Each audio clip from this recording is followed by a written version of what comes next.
Alors Dieu m'a parlé à moi de mon côté, et Dieu a parlé à Sylvie aussi de son côté. Mais pour moi, Dieu m'a dit, à travers 1 Samuel, chapitre 15, verset 22, vous allez le voir à l'écran, « L'Éternel trouve-t-il autant de plaisir dans les holocaustes et les sacrifices que dans l'obéissance à sa voix?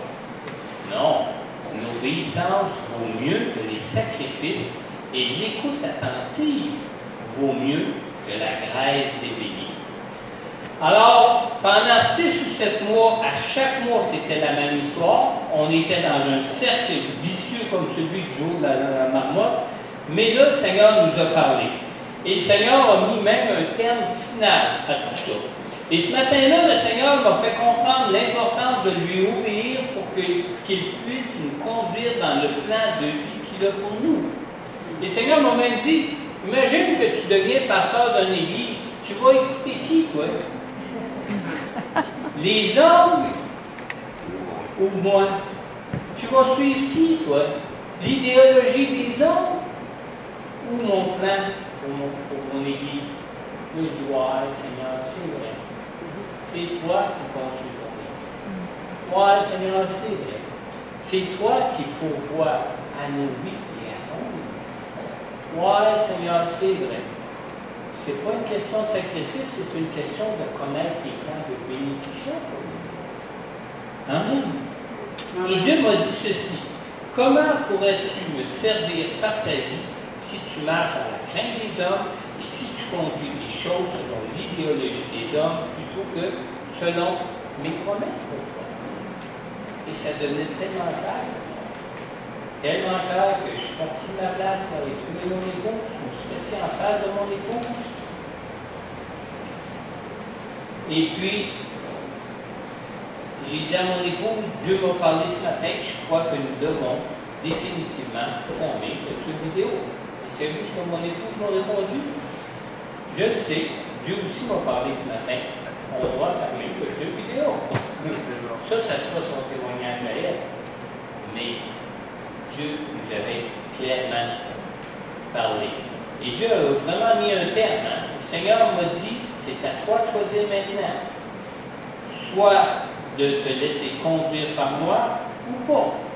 Ou bien tu fermes l'entreprise, ou bien tu oublies même ton appel. Mon appel. Amen. Hébreux 11:6 nous dit, or, la foi, plutôt sans la foi, il est impossible d'être agréable à Dieu, car il faut que celui qui s'approche de lui croit que Dieu existe et qu'il récompense ceux qui cherchent. Alors ce matin, j'aimerais vous poser cette question. Votre foi en Dieu est-elle suffisamment solide pour remettre votre vie au Seigneur et vous abandonner à lui en toute confiance en fonction de ses promesses à lui? Peut-être que tu crois en Dieu, peut-être que Dieu a même déjà agi pour toi dans ta vie, mais est-ce que tu as une relation personnelle avec Dieu pour lui confier ta vie et pour être conduit par lui dans la vie nouvelle que Dieu a en plan depuis toujours pour toi? Pour nouer cette relation personnelle avec Dieu, nous avons tous besoin d'être réconciliés avec Dieu. Pour nous réconcilier avec lui, Dieu nous a donné Jésus, Jésus qu'on connaît pour la plupart d'entre nous, même pour tous ceux qui sont ici ce matin. Jésus, son Fils unique, qui lui a payé à la croix pour nous le prix pour le pardon pour notre réconciliation avec Dieu. Alors si ce matin tu reconnais que tu es un pécheur, et si tu désires sincèrement confier ta vie au Seigneur pour marcher d'une manière toute nouvelle, avec la puissance de Dieu libérée pour toi en Jésus ce matin, je t'invite simplement à adresser cette prière.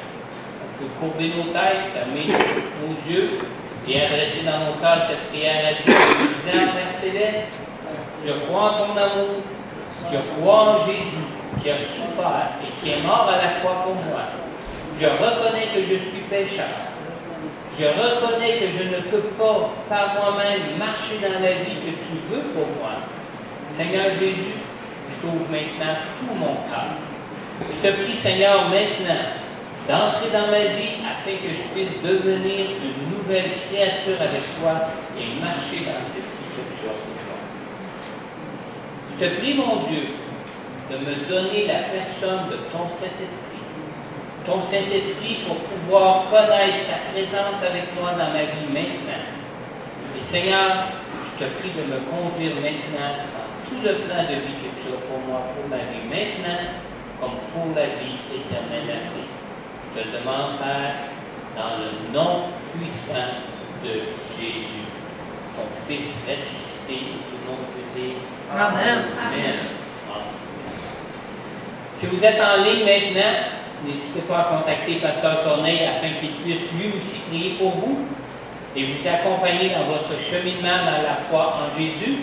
Et pour ceux qui sont ici présents avec moi ce matin, ici à l'Église, approchez-vous, vous pouvez vous approcher en avant afin que je puisse aussi prier pour vous. Maintenant, pour tous ceux qui avaient déjà fait cette prière pour confier votre vie au Seigneur avant aujourd'hui, avant ce matin, peut-être ressentez-vous aussi le besoin de grandir, le besoin de vous affermir dans votre foi afin de vous laisser plus pleinement conduire par Dieu dans votre vie.